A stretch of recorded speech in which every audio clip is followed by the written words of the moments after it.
Bienvenue. Welcome once again to another live stream. This is IPSA Kind of Magic, the Association of Independent Personal Search Agents, currently chaired by Hamish, of which Mahesh is a member and a consultant. And we talk today about topics that can affect people who require the usage of such search agents, but also for search agents themselves. We fly the flag for IPSA or IPSA, depending on where you stand, and our focus is on the issues that face search agents on a day-to-day basis and looking at the landscape as a whole. So today's topic is digital dreams and data nightmares in searches. And as is traditional, Hamish, would you get us going? Good afternoon to you all. We're very fortunate because we have with us this afternoon Hitesh, who comes himself from an IT background and was with the first council, I believe, in England and Wales. It was digitised. He was working with Cardiff in the land charges office at that particular time, and he actually set the whole thing up. So if anybody knows anything about sort of IT and the use of it in searches, Mahesh certainly knows a great deal. We have just sort of recently, we've got the propositions sort of coming forward from the government for the second or the third or the fifth time, suggesting that ID cards are a good thing to go forward on. And one could argue about that for all sorts of different reasons, put good, bad or indifferent. But there is one sort of concern, and one major concern is if we have such a thing, and that particular identity card contains so much information. We've had this challenge with conveyancing anyway, because people are saying, well, why does somebody need to demonstrate their ID if they want to speak to a solicitor? They need to prove who they are. If they're speaking to an estate agent, they want to buy a property or even sell a property, prove who you are. If you want to get a mortgage, prove who you are. If you want to go to the bank, prove who you are. There's all this thing sort of going through. Why is there such security put in there? And of course, it's because certain things can actually sort of go wrong. And the worst of it that we've actually sort of found, only to date have we had two councils that have had a breach in terms of the records there. One of them was Hackney, and it still hasn't recovered. And I can't remember, but possibly Mahesh may be able to remember this when he actually sort of comes along. But it's certainly 3 to 4 years ago, and you still can't get all of the information back. They still haven't recovered it. Gloucester was another one. Fortunately, Gloucester, they were able to sort of switch back on. I mean, the thing only went wrong for 6 months, but if you're trying to buy a property and you want that information within 6 months, you have a challenge. So this is one of the concerns, that what can actually go wrong. One, it could be hacked, but the other thing is we know, and it's happened so often just recently, if for any reason the website goes down, there's no access available. How long does it take to recover that particular sort of access? Those things are actually sort of added and make obtaining that information for the searches just that little bit more complicated.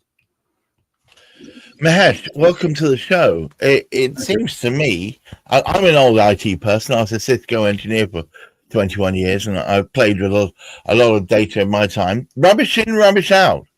If they don't put the right thing in the right place, doesn't matter how hard you search, you ain't going to find it. And hearing about data breaches, although we've come almost annealed to it because it happens fairly regularly, if not the councils, just in generally. This data that people are thereafter, what is it? Who is it? Is it from powers abroad? Who's after this data? Do we know? I don't think it's anybody in particular after the actual data. I think it's more to do with causing the actual disruption in the first place.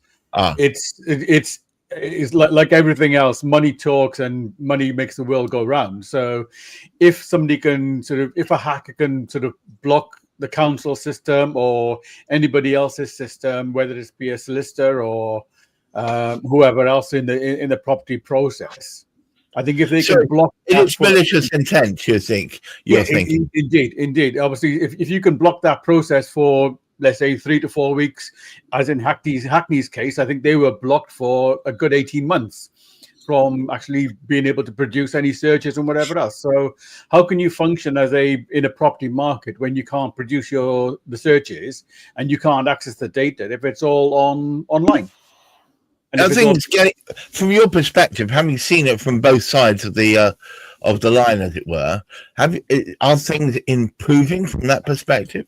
I think when you look at it, obviously the online part of it, or the obviously IT part of it, does improve matters as long as the data, as you said previously, has been put in correctly.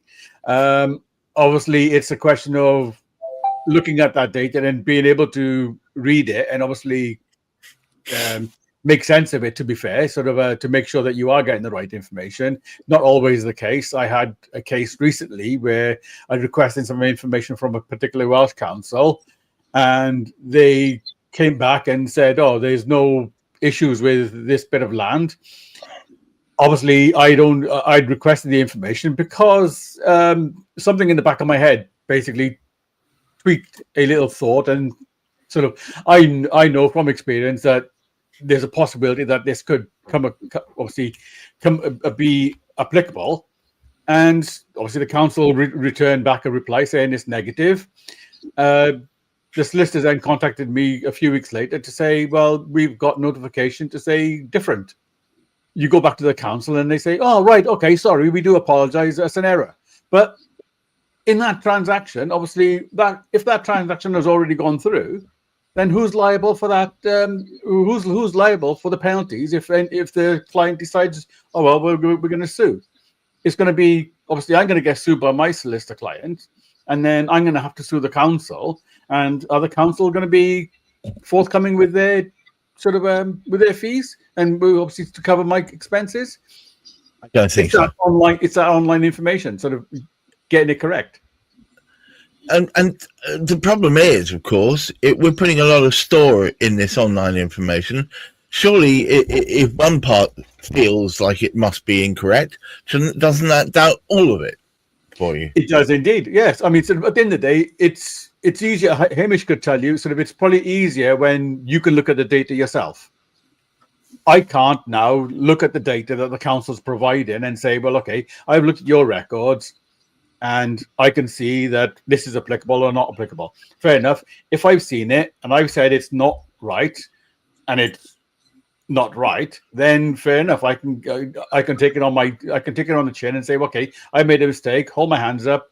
Fair dues. But I'm reliant on somebody now to give me that information, which is either online or whether they're looking at paper records or whatever else, and you're effectively beholden on somebody else to give you the right information.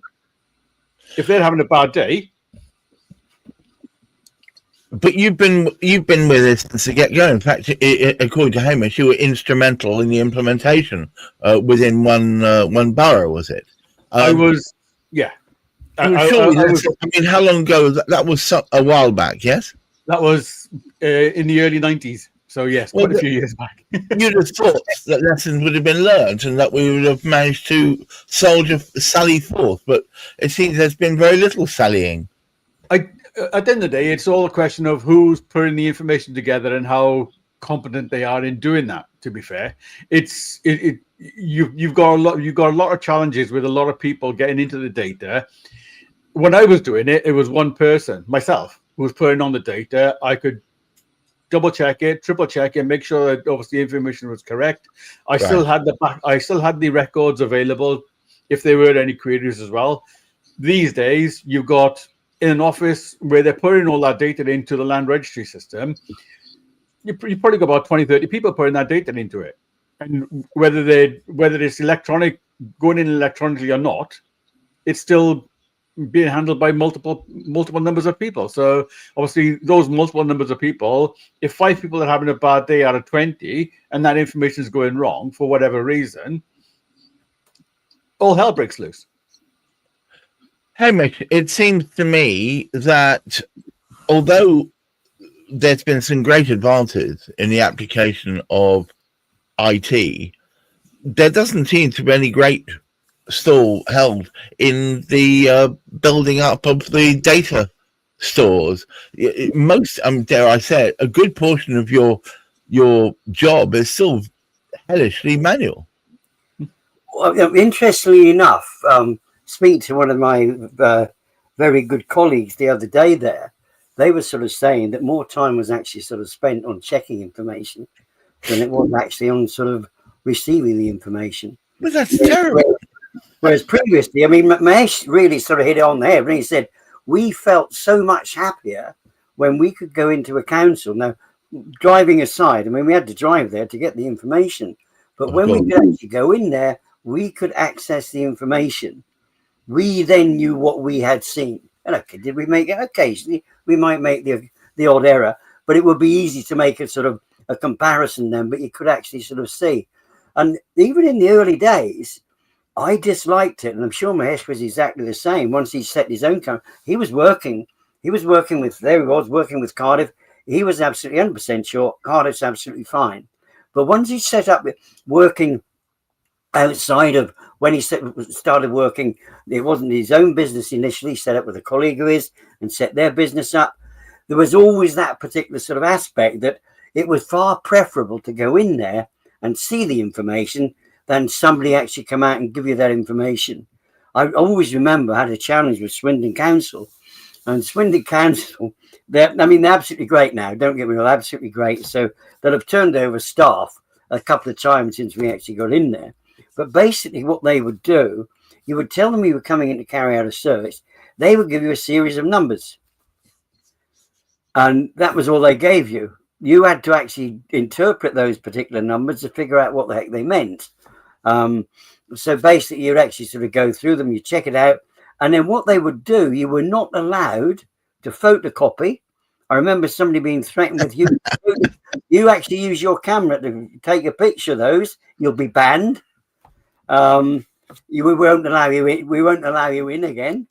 So they had to you can only write them down. And what happened, they actually screwed it up and threw it in the bin.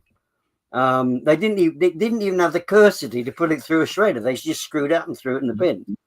And I had a big challenge with them because I sort of said, well, look, I've had a challenge. I had one of the solicitors actually sort of query this, and they can't find any detail because you haven't given a reference number. Well, they didn't give a reference number because they just made a declaration. There was some pipe work in the garden. That was all they said. So I got back onto the land charge and said, look, I've had the query back through. I mean, I did try and look myself. I couldn't find anything, so I assumed it would be all right. And the solicitor wants to know, he got in touch with you and you told them to go away and get hold of the people who carried out the search because they got it wrong. Now, I hadn't got it wrong. Don't get me wrong. But it seems a reductive circular argument. Well, it was a reductive circular argument because in the event I said, well, because they said, well, I had to go in again.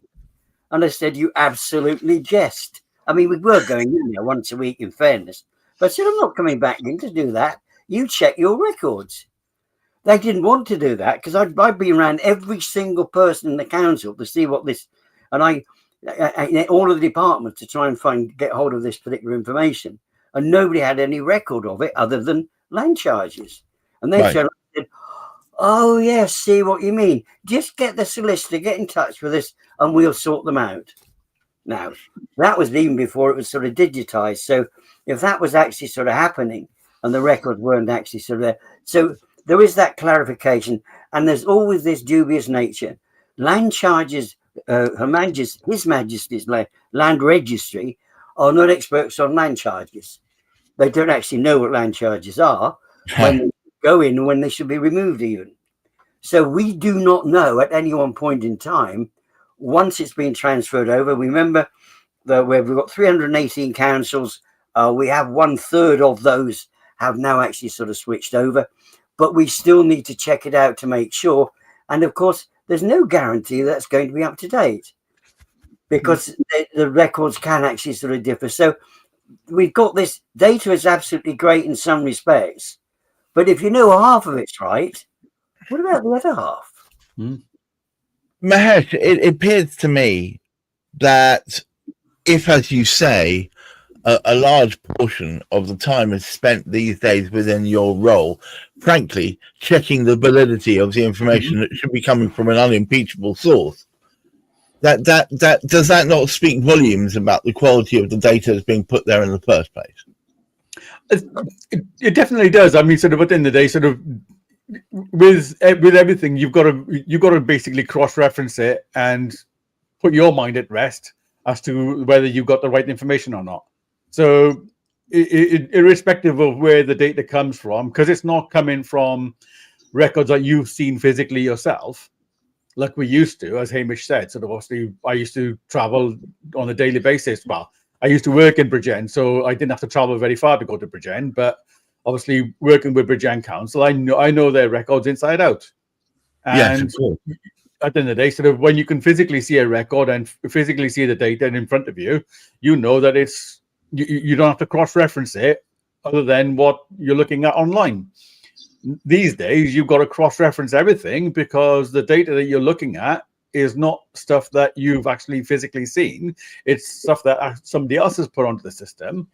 So then you're questioning the fact that, well, you've had an error on a report previously from a certain supplier. Let's say if it's land registry, you've had an error on theirs. So now you're questioning the fact that is other data correct as well, because you've had one set of data which is wrong. So you're questioning, I've got to cross-reference everything now because I've got to make sure that everything is correct. So yes, it does. It adds to your daily workload. Sort of. I always thought that doing this job, going online, would make my life a lot easier. It's a lot more stressful now. Well, it seems to have doubled up the workload. Hamish, would you care to take us home, please, sir? Well, I think it's very, very interesting. We're told an awful lot that what is actually holding up the searches. Sorry, what is holding up the whole transaction? It said it's searches. The first thing we can actually sort of say, it is not searches, other than in certain instances. Mahesh has actually sort of pointed out a fine aspect there. Bridgend, he knows inside out, but he hasn't seen the records, and he can only query it with the council. Now, many councils now, and they've done exactly the same as doctors have done. They've got a lovely screen now that they can hide behind, so they don't answer the phone. So you have to send emails, and very often it will be a repeat email because they're working through things in sort of sequence, and they're probably working on last Friday's emails as we speak. So if you sent an email through yesterday on an urgent case, chances are they're not going to be able to get near to it. So we've got to bear in mind that there are certain aspects to this. The fact that we can get the information, we have not found out a way yet, nor will Land Registry guarantee at 100% of their records are correct, nor will the council guarantee. In fact, one of the ones I remember the other day, there was, I went in, I wanted to get some highways information. And the incredible thing about it was going to have to spend £150. And there was a little note within it. We in no way will ever guarantee this information to be 100% accurate. In the same sort of way, and a lot of people don't realise this, the plans that are held by Land Registry, they do not guarantee that where they put the boundary lines are actually where the boundary line really lies. No, I found that out to my own cost relatively recently. It turned out to be about a foot in the wrong direction. This is a subject for another Purple Hats podcast. Well, maybe so. Yes. Yes. Yeah. So let's be careful. There are definitely risks behind the reform. We need to look carefully at it. And people just willy-nilly saying, hey, more data, data's the answer, that is not the solution. You need the quality people investigating that data. Well, on that note, I'd like to thank Hamish McClay of Search Convey for helping set up this podcast. And to all you out there from IPSA, I hope you'll find this useful. If you do, please take a leaf out of Mahesh's book or Jackie or any of the others. Please do come on. We're only too willing to talk about what you're doing, how you're doing it, the challenges you're facing, and help promote both IPSA and yourself. Mahesh, thank you so much for taking the time out your busy day to be here. Yes. And to all of you out there, please keep your feet on the ground, keep reaching for the stars, and try and look after your mental health. Until next week, bye-bye.